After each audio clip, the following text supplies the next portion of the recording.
dans une phase qui, pour certains d'entre nous, correspond à une sixième extinction. Et qui, elle, sera complètement liée aux activités humaines. La différence des précédentes.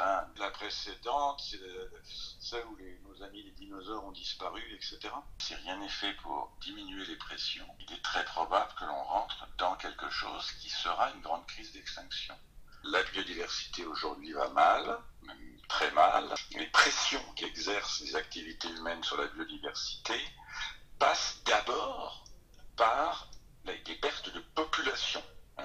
Vous avez une espèce qui est constituée en général de différentes populations géographiques, par exemple, et ce sont ces populations qui sont en train, pour un certain nombre d'espèces, de s'effondrer. La disparition d'une espèce, c'est la fin de l'histoire, quoi.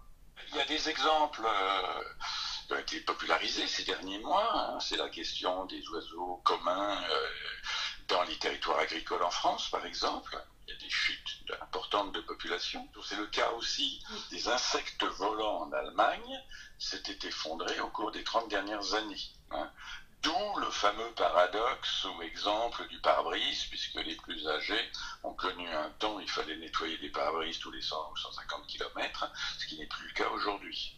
Simplement parce qu'il y a beaucoup moins d'insectes qui volent et qui viennent s'écraser sur le pare-brise. On a déjà aujourd'hui, dans des taux d'extinction dans les grands groupes connus, donc les mammifères, les oiseaux, les amphibiens, etc., on est déjà dans des taux d'extinction beaucoup plus élevés que ceux que l'on observe entre les grandes crises d'extinction de l'histoire. Bon, il y a les 5 grandes pressions sur la biodiversité, ce qu'on appelle le changement d'usage des terres, c'est-à-dire le fait de transformer des forêts en zones de culture.